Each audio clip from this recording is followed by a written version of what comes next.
Good afternoon and welcome back. You're watching World News and I'm your host, Klaudia Czerwińska. U.S. President Donald Trump commented on the most recent events transpiring in the Middle East. He claims to have given Iran an ultimatum to make a deal regarding its nuclear weapon-making capabilities.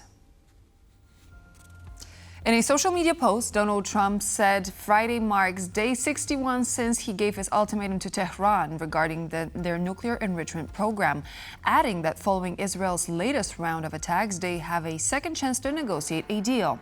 Israel has carried out strikes on Iran targeting its nuclear facilities, ballistic missile factories, and military chain of command. Israel says the wave of strikes was aimed at preventing Tehran from assembling a nuclear weapon. Iran's Revolutionary Guards Corps announced that its top commander, Hosseini Salami, was killed, while the state broadcaster reported the unit's headquarters in Tehran had been hit. The country's supreme leader, Ayatollah Ali Khamenei, said that Israel had unleashed its wicked and bloody hand in a crime against Iran and that it would be dealt, quote, a bitter fate for itself. As we learned in the aftermath of the attack, Israel has carried out strikes on Iran targeting residential areas, nuclear facilities, ballistic missile factories, and the military chain of command. These included properties in and around Tehran, where residents are reported to have spotted Israeli jets. Strikes were reported by local media south of the capital at the country's main nuclear enrichment plant in Natanz and in nearby Isfahan and Arak. In the north, attacks were also reported in and around Tabriz, which hosts a nuclear research center, and 2 military bases. Rafael Grossi, the director of the International Atomic Energy Agency, has spoken out on the Israeli strikes on Iran, stressing that the situation is deeply concerning. He also called on all parties to exercise maximum restraint to avoid further escalation. At present, the competent Iranian authorities have confirmed that the Natanz enrichment site has been impacted and that there are no elevated radiation levels. They have also reported that at present the Isfahan and Fordow sites have not been impacted. This development is deeply concerning.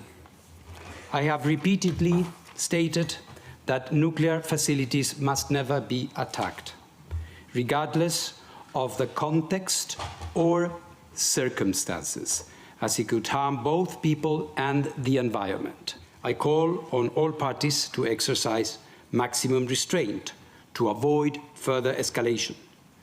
I reiterate that any military action that jeopardizes the safety and security of nuclear facilities risks grave consequences for the people of Iran, the region, and beyond.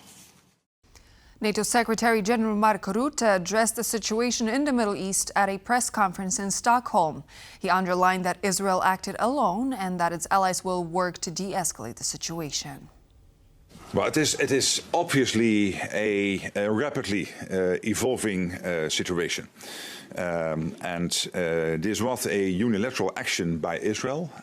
So I think it is crucial for many allies, including the United States, to work as we speak to de-escalate. I know they're doing that. And I think that is now the first order of the day.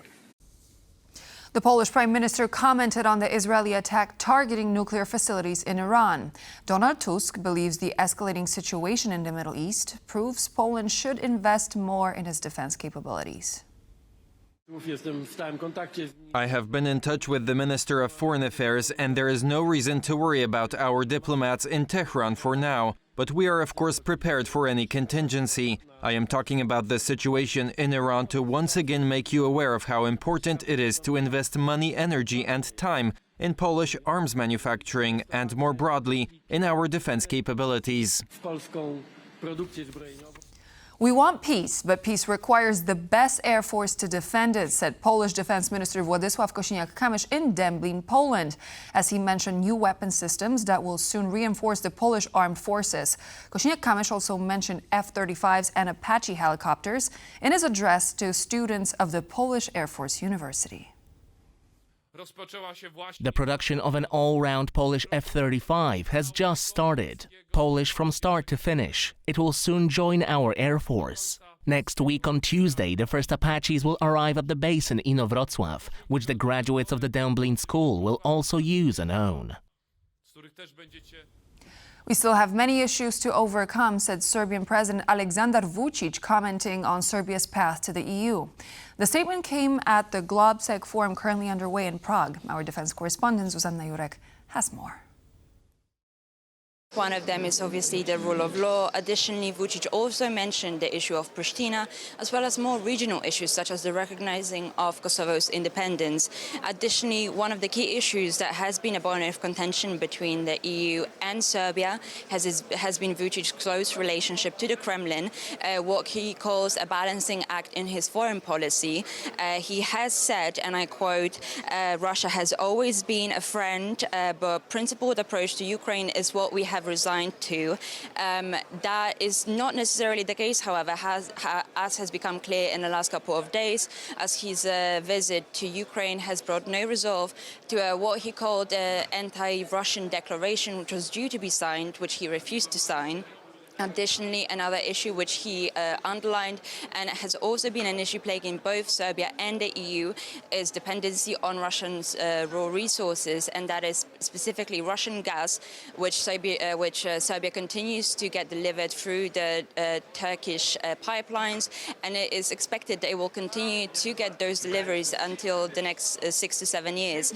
Additionally, one issue which has brought a lot of tension within the room was the issue of the student protests, which have been underway in Serbia for the last 7 months, which erupted over the accusations of government corruption, resulting in the collapse of a Novi Sad train station canopy, which resulted in 16 casualties.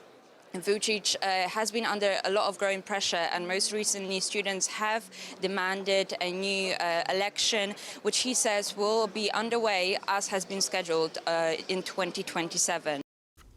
Reports from eastern Ukraine indicate that Russian forces have crossed the borders of the Donetsk and Dnipropetrovsk regions.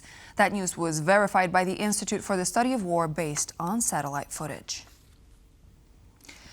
According to the ISW, Russian troops have advanced further into Ukraine along the TO-428 highway. Experts believe these movements indicate that Russian troops have taken control of all the towns located alongside the highway. Russian war bloggers claim the Russian push was conducted by Moscow's 114 separate Guards Motor Rifle Brigade, that they've managed to push further south near the city of Novoukrayinka. The ISW, however, hasn't confirmed this news yet.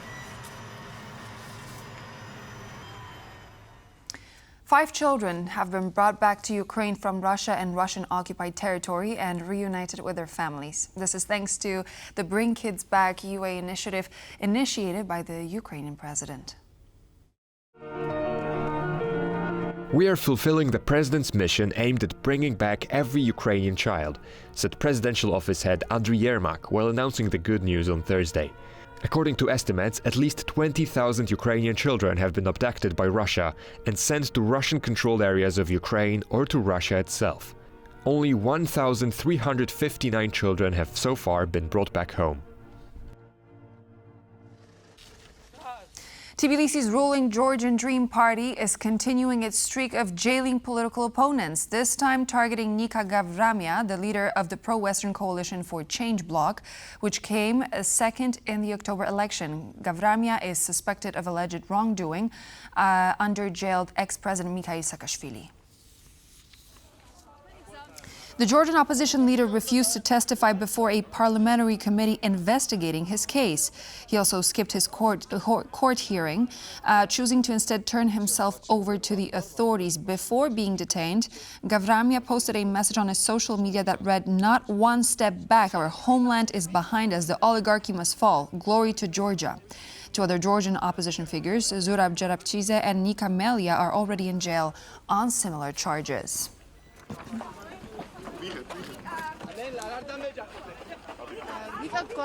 And so this marks the end of World News, but please do stay tuned. We have Marie Cato with the bottom line coming up next, right after this show.